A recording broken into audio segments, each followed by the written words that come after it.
నమస్తే welcome to our channel. YCP అసెంబ్లీకి రమ్మంటే రాదు. మరి అటు చంద్రబాబు నాయుడు గారు కానివ్వండి, ఇటు అసెంబ్లీ స్పీకర్ అయ్యన్న పాత్రుడు త్రిబులార్ గారు కానివ్వండి, ఎంతమంది సవాల్ చేసినా సరే ప్రతిపక్ష హోదా ఇచ్చే వరకు మేము అసెంబ్లీకి వచ్చే ప్రసక్తే లేదు అని చెప్తున్నారు. మరి శాసనసభకు రాకపోగా శాసన మండలిలో గందరగోళ వాతావరణాన్ని సృష్టించడానికి ఏ విధంగా ఉండాలి? ఒక పక్క మంత్రులు మీరు ఏ క్వశ్చన్స్ వేసినా మేము ఆన్సర్ చేయడానికి రెడీగా ఉన్నామంటూ సవాల్ విసురుతున్నా సరే గందరగోళం సృష్టించి అసలు బయటికి వాకౌట్ చేసి వెళ్ళిపోవడాన్ని ఏ విధంగా చూడాలి? అసలు వీళ్ళు ఏమనుకుంటున్నారు తెలుసుకునే ప్రయత్నం చేద్దాం. దీన్ని విశ్లేషించడానికి మనతో పాటుగా ఉన్నారు senior journalist doctor Vadlamani Kanakadurga గారు. నమస్తే మేడం. నమస్తే అండి. ఎంతమంది సవాల్ చేసినా సీఎం కానివ్వండి, స్పీకర్ కానివ్వండి, డిప్యూటీ స్పీకర్ కానివ్వండి శాసనసభకు వెళ్ళరు. శాసన మండలిలోకి వచ్చేసరికి మేము మండలిలో ఆ క్వశ్చన్స్ వేస్తాం, ఈ క్వశ్చన్స్ వేస్తామని చెప్పి ఫస్ట్ నిన్నంతా కూడా తాడేపల్లి కార్యాలయంలో భేటీ అయ్యి మాట్లాడుకున్నారు మేడం. ఈ రోజు చూసుకున్నట్లయితే మీరు ఏ క్వశ్చన్స్ అన్నా వేయని మేము ఆన్సర్స్ చేయడానికి రెడీగా ఉన్నాము, అది యూరియా గురించి కావచ్చు లేదంటే మెడికల్ కాలేజీల గురించి కావచ్చు అని చెప్పి మంత్రులు ఒక పక్క చెప్తున్నారు. అయినా గందరగోళ వాతావరణాన్ని సృష్టించి వాకౌట్ చేశారు. అసలు వీళ్ళ తీరుని ఏ విధంగా చూడాలంటారు? ప్రజా సమస్యల మీద మాట్లాడకుండా ఇలా వాకౌట్ చేయడం, ఇక అటైతే శాసనసభకు వెళ్ళకపోవడం, వైసీపీ తీరుని ఏ విధంగా చూడాలంటారు మేడం? అంటే వైసీపీ ఒక ఏమంటారు వ్యూహాత్మకంగా వెళ్తోందా, అది జగన్మోహన్ రెడ్డి అమలు చేయిస్తున్నాడా? ఇక్కడ నిన్న మనం మాట్లాడుకున్నాం ఇంతకుముందు కూడా. ఇప్పుడు బొత్స సత్యనారాయణకి ఒక క్యాబినెట్ హోదా ఉంది. మండలిలో అతను ఒక ఏమంటారు అపోజిషన్ లీడర్ లాగా, కాబట్టి 34 మంది సభ్యులు ఉన్నారు వాళ్ళకి. వేరాజ్ ఇక్కడ జగన్మోహన్ రెడ్డి ఓన్లీ ఒక పులివెందుల ఎమ్మెల్యే అంతే. మాజీ ముఖ్యమంత్రి అయినా అపోజిషన్ లీడర్ కాలేడు కూడా. కాబట్టి అతను బొత్సాన్ని చూసి బాధపడుతున్నాడు అనేది వాళ్ళు చెప్పిన మాట. అంటే ఒక జెలసీ ఫీల్ అవుతున్నాడు.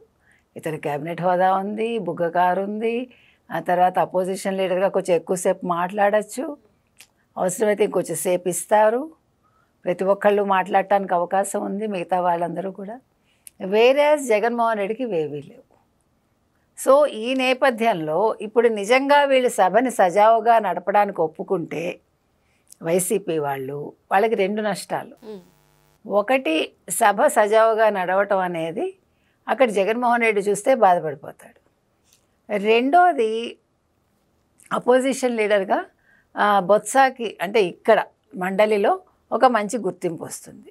అంటే బొత్సాకు వచ్చినటువంటి ప్రియారిటీ నాకు కూడా రాలేదు అని ఆయన అక్కడ ఇంకా మనం చెప్పలేము. అది మా చిన్నప్పుడు అయితే కుళ్ళు గుమ్మడికాయ అనేవాళ్ళు, ఎవరన్నా అలా బాధపడిపోతూ ఉంటే అట్లా అయిపోతాడు.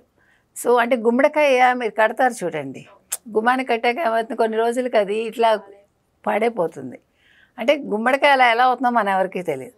అట్లా ఈ మనిషి కుంచుకుపోతాడు అనమాట. ఇది పక్కన పెడితే ఇంకొక విషయం ఏమవుతుంది, ఇప్పుడు మీరు యూరియా గురించి అడుగుతారు, అడిగితే తెలుగుదేశం వాళ్ళు ధీటుగా సమాధానం చెప్తారు, మొత్తం వాస్తవాలు బయటకు వస్తాయి. అదేవిధంగా మీరు ఇంకో విషయం ఏమడుగుతారు, ఒకటి యూరియా, 2 మెడికల్ కాలేజీలు. మెడికల్ కాలేజీల్లో ఆల్రెడీ మనం చూసాం, సవిత గారు వెళ్ళి మొత్తం ఫోటోలు తీసుకొచ్చి అన్నీ క్లియర్ కట్గా చూపించారు. వాళ్ళ గుడ్డు అమర్నాథ్ గారు వెళ్ళి ఆయన ఏమన్నారు, పాపం మా కోడిపెట్ట జగన్మోహన్ రెడ్డి గుడ్డు పొదుగుతున్నాడు, పిల్లలు అవ్వాలన్నాడు. ఇది మనం చెప్పినవేం కదా, ఆయనే చెప్పాడు. కోడిపెట్ట అనేది ప్రజలు ఇచ్చిన బిరుదు, నిజంగా ఇచ్చారు బిరుదు. కాబట్టి కోడిపెట్ట జగన్మోహన్ రెడ్డి గారిని గుడ్డు అమర్నాథ్ గారు ఆ రకంగా చెప్పారు. ఇప్పుడు దానివల్ల ఏమవుతుంది, ఇప్పుడు నష్టం వాళ్ళకే కదా. ఆల్రెడీ ఆయన ఆ మాట అన్నారు, ఇంకా పొదుగుతూ ఉంది కాబట్టి అక్కడ మీకు ఓన్లీ పిల్లర్సే కనిపించాయి. ఆయనే చూపించాడు కదా. పోనీ నువ్వు యాంకర్వా, నువ్వు మంత్రివా అని రోజా గారు అడిగారు కదా. కాబట్టి ఇవాళ మరి గుడ్డు అమర్నాథ్ గారు యాంకరా మాజీ మంత్రా ఆయనకే తెలియదు. మరి రోజా గారు కూడా చెప్పాలి కదా, నువ్వు మాజీ మంత్రివా, నువ్వు ఏమైనా అక్కడ జబర్దస్త్ యాంకర్వా, లేదు నువ్వు ఏ ఇదిలో వచ్చి మాట్లాడుతున్నావు అని. అంటే నేను అనేది వీళ్ళు ఇక్కడ అధికారం చూపించుకోవాలనో లేకపోతే లేని అధికారాన్ని వాళ్ళు ప్రకటించాలనో ప్రదర్శించాలనో చేస్తే వాస్తవాలు ప్రజలకు తెలిసిపోతాయి. అందుకని ఈ వాస్తవాలు తెలుస్తాయన్న భయంతో ఇవాళ వీళ్ళు గందరగోళం సృష్టించి సభలోంచి వెళ్ళిపోయారు. ఇప్పుడు మెడికల్ కాలేజీలు 11 కట్టామన్నారు, మనకు తెలిసి 1 కట్టాడు. ఆ కట్టింది కూడా లోపల పూర్తి అవ్వలేదు, కానీ బయట ఫోటోలు మాత్రం తీసుకుని ప్రజెంట్ చేశాడు. తెలివైన వాడు కాబట్టి ముందే ఫోటోలు తీయించేసుకున్నాడు జగన్మోహన్ రెడ్డి. ఇప్పుడు ఎన్ని పూర్తయ్యాయి వాళ్ళ నోట్లోంచి ఇంతవరకు మనకు తెలియదు. ఇప్పుడు సవిత గారు చూపించింది దాని గురించి ఈవిడ మాట్లాడలేదు, ఎవరు రోజా గారు. ఓన్లీ 5 ఊళ్ళే చెప్పింది ఆవిడ. రాజమండ్రి ఇట్లా కొన్ని ఊళ్ళు చెప్పింది, 5 ఊళ్ళు. మరి సవిత గారు చూపించింది అక్కడ మీకు పూలు ఉందంటే మీకు బాధ ఎందుకు వచ్చింది? నీకు యాంకర్ అయితే నీకెందుకు, మంత్రి అయితే నీకెందుకు, వాస్తవం కదా కావాలి. అక్కడ మెడికల్ కాలేజ్ ఉందా రోజా? అదొక్కటి చెప్పు. ఆవిడ యాంకర్గా చేసిన నిజాలే కదా చేసింది, నీకులాగా అబద్ధాలు చేయలేదు కదా, పనికిమాలిన జోకులకు నవ్వలేదు కదా. అంటే నేను అనేది ఏంటంటే వాస్తవం బయటకు వస్తే మీకు ఎందుకు భయం? ఇప్పుడు ప్రైవేటైజేషను, అసలు ప్రైవేటైజేషన్ ఎక్కడైంది?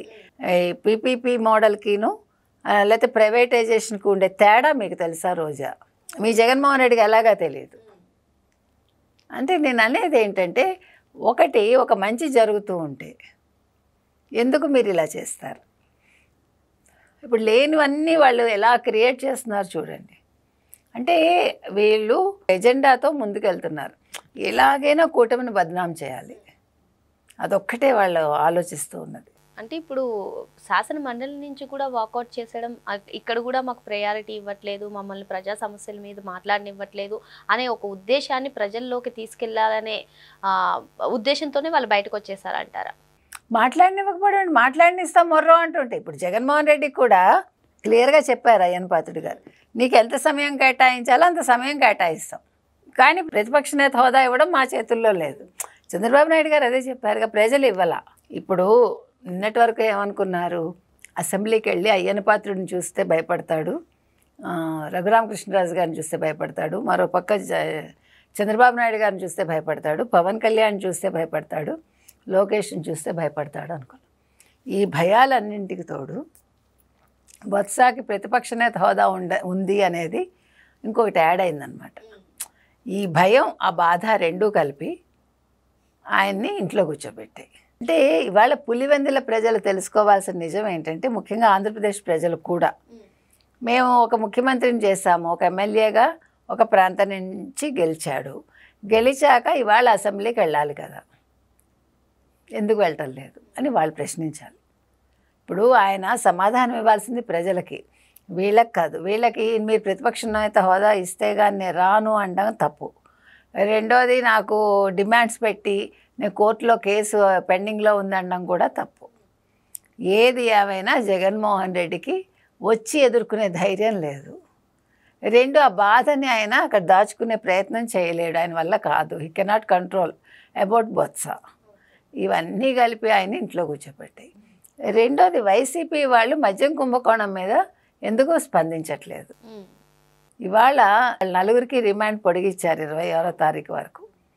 సో ఒక మంచి జరిగినట్టే కదా, అంటే కోర్టు కన్విన్స్ అయినట్టే కదా, అది తప్పు జరిగింది అనేది ఒప్పుకున్నట్టే కదా. అంటే ఇవాళ వీళ్ళు ఊహించలే వీళ్ళ 4కి రిమాండ్ పొడిగిస్తారని. ఇప్పుడు అసలు కేసే లేకపోతే కోర్టు ఎట్లా కన్విన్స్ అవుతుంది? అసలు మద్యం కుంభకోణమే లేకపోతే కోర్టు ఎట్లా కన్విన్స్ అవుతుంది? అది మనం ప్రశ్నిస్తున్నాం. మీరు ఇది అసెంబ్లీలో ప్రశ్నించండి.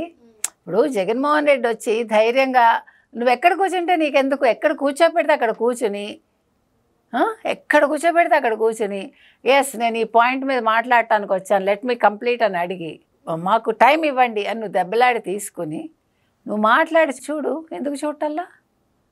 మీకు తెలుసా 94లో పి జనార్దన్ రెడ్డి గారు 294 అసెంబ్లీ నియోజకవర్గాలకి వాళ్ళకి 26 సీట్లు వచ్చాయి. ఆయన అపోజిషన్ లీడర్ కాదు, అప్పుడు ఇవ్వలేదు. ఆయన వచ్చి మామూలుగా ఎమ్మెల్యేగా వచ్చి మాట్లాడి ఆయన వెళ్ళేవాడు. అర్థమైందా మీకు? మరి పి జనార్దన్ రెడ్డి గారి కంటే నువ్వు గొప్పవాడివి కాదు కదా. నేను అనేది అది. మనం ఎక్కడున్నాము, ఎక్కడ కూర్చున్నాము, ఎక్కడ తిన్నాము కాదు, మనం వెళ్ళామా లేదా, మన బాధ్యతగా మనం మన ప్రజల గొంతు వినిపించామా లేదా. ఇవాళ నువ్వు 11 మెడికల్ కాలేజీల గురించి ప్రశ్నించు, పీపీపీ మోడల్ గురించి నువ్వు అడుగు, నిలదీయి. మద్యం కుంభకోణం లేదు ఎందుకు చేశారని నువ్వు అడుగు. నీ దగ్గర ఏం ఎవిడెన్స్లు ఉన్నాయో చూపించు. ప్రజలు సంతోషిస్తారు. మా జగన్మోహన్ రెడ్డి మాట్లాడుతున్నాడు, మా జగన్మోహన్ రెడ్డి పేపర్ లేకుండా మాట్లాడుతున్నాడు, పేపర్ చూడకుండా, మా జగన్మోహన్ రెడ్డి ఇవాళ ఒక మొగాళ్ళలాగా మాట్లాడుతున్నాడు అనుకుంటారు కదా. ఎందుకు చేయట్లేదు నువ్వు? బికాజ్ నీ దగ్గర దమ్ము లేదు, ధైర్యం లేదు, నిజం లేదు, నిజాయితీ లేదు. ఇవేవి లేవు కాబట్టి ఇవాళ నువ్వు తాడేపల్లి ప్యాలెస్కి పరిమితం అయ్యావు. తాడేపల్లిలో ఉన్నావో యలహంకలో ఉన్నావో నీకే తెలియాలి. నువ్వు ఎక్కడున్నా కూడా ఇట్స్ ఇమ్మెటీరియల్. నిన్ను కూర్చోబెట్టింది ఆంధ్రప్రదేశ్ కూటమి నిన్ను ఇంట్లో కూర్చోబెట్టగలిగింది. ఎందుకంటే నువ్వు వణికిపోతున్నావు వాళ్ళని చూసి. ఇది వాస్తవం. మరో అంశంతో మళ్ళీ కలుద్దాం. Thank you. Thank you.